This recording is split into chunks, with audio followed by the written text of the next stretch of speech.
Hello everyone, this is Botpet and today I am bringing you the deck tech for the two lists that I will be playing in the No Banlist Pauper Showdown series and comparing them to some of the other decks my opponents submitted. In case you are unaware of what this Showdown tournament is, please go ahead check out my previous video or the Reddit post down below in the description. Now, the assignment for the tournament was to bring two fundamentally different lists. I chose to go with High Tide as my first and Storm as my second deck. I believe the metagame in the No Banlist tournament would not work in terms of the traditional archetypes like aggro control combo, aggro control midrange, and instead would basically be just combo on one side and anti-combo on the other, which pretty much turned out to be the case based on the lists submitted to the tournament. Therefore, I decided to bring two of the most powerful combo decks there are. And with that, let us get to it. So, High Tide. Unlike other decks that you might see in the series, High Tide is a deck that never actually existed in the official Pauper format. As the namesake, High Tide was never issued at common rarity on Magic Online, and once the rarities between online and paper Magic got synchronized a few years ago, High Tide got hit by a preemptive ban, so it never actually had a chance to become a thing in the official Pauper tournaments. It is, however, clearly a card with a lot of potential, and we actually have three High Tide lists in the tournament. All of them quite different though, so let me go over them, starting with mine.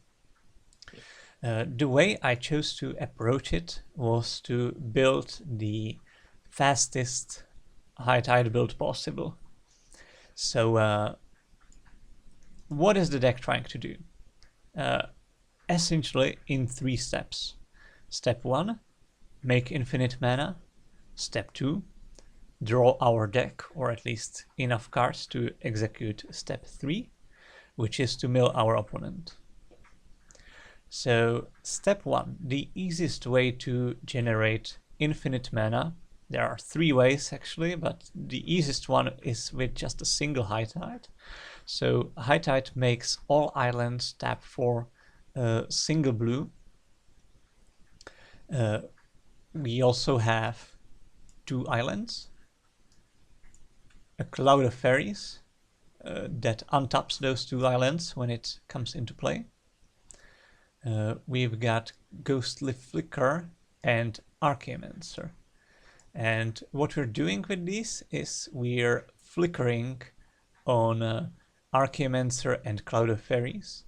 Archaeomancer gives us back the flicker, and Cloud of Fairies untaps 2 islands for 4 blue because of the High Tide. So we are netting 1 blue every time in this loop. Once we have our infinite mana, we wanna draw our deck.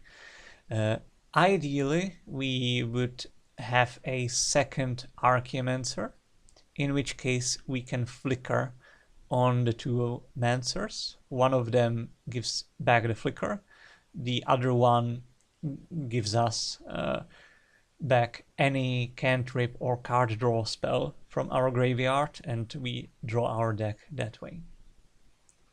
But in case we don't have access to the second Archaeomancer yet, we have an easy access to Capsize, because what we can do is we can Merchant Scroll for Capsize. Merchant Scroll is a tutor that really ties this deck together. And once we have the Capsize, we can bite back and capsize our Archaeomancer, again getting back whichever card draw we need in order to find the second Mancer, because that one is more efficient, click efficient or mana efficient loop to execute. Once we have these, the only remaining step is to find our single copy of Compelling Argument and mill our opponent down. You can see Compelling Argument also cycles for a blue, so we're not technically wasting any slots on such petty things as win conditions. Alright, what are the other two ways how to make infinite mana? So in case we do not have Cloud of Fairies, we can do a triple high tide loop. So let's say we have 3 high tides online, and now we can flicker our Archaeomancer and an island. The island taps for 4 blue, so again we're netting 1 mana each time. Alternatively here we have 2 islands and we can replace the flicker with a snap for similar effect. This time the snap gives us extra 2 mana. The last option would be double high tide loop. That also requires 3 islands, 2 Archaeomancers, flicker, and a Phrenic Surge. And what we're doing is we're flickering the Archaeomancers. One gets flicker, the other one gets Phrenic Surge. And because each of our islands taps for 3 mana with double high tide, Phrenic Surge generates 9 mana, so we're able to not only generate infinite mana through this, but also draw our deck until we get the Compelling Argument and eventually mill our opponent out. We have very little interaction in the deck.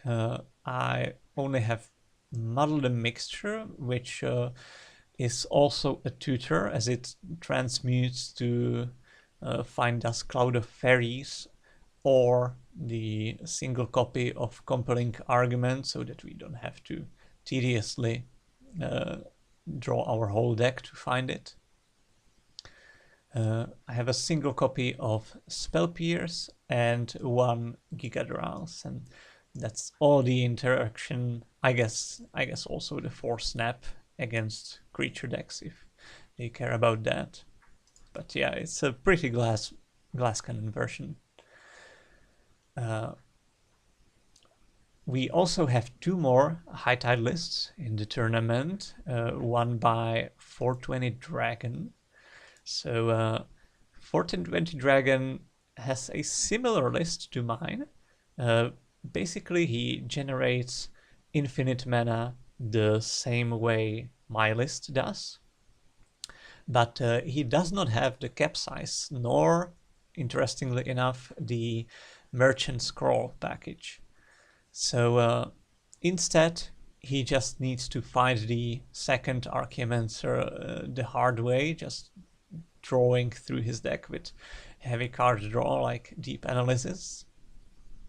His top end is Temporal Fissure, which he can bounce the opponent's whole board with.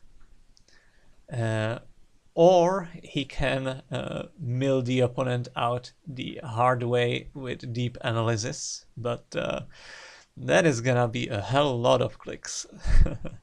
I'm glad we set a 40-minute timer for this tournament, because I would not want to play this deck on 25 man. He also plays a lot more interaction in the main deck than I do, as he has a couple counter spells, couple Spell Pierces, and couple Force Spikes here. And a neat sideboard tech in Mystic Remora along with foil. I'm curious to see that one in action. We also have Kalikais, who submitted a very unique take on High Tide, paired with Arcane Splice. So he's not making infinite mana loops with Archaeomancer. Instead, he's going with Psychic Puppetry and splicing that onto his other arcane spells to untap his islands, which tap for a lot of mana due to High Tide. And what this deck is trying to do is basically draw through his deck or mill its own deck down with Stream of Thought until he can basically set up his library so that there's only useful cards left in it, and he keeps looping Stream of Thought until eventually milling his opponent. So a very cool take on High Tide, a very different one.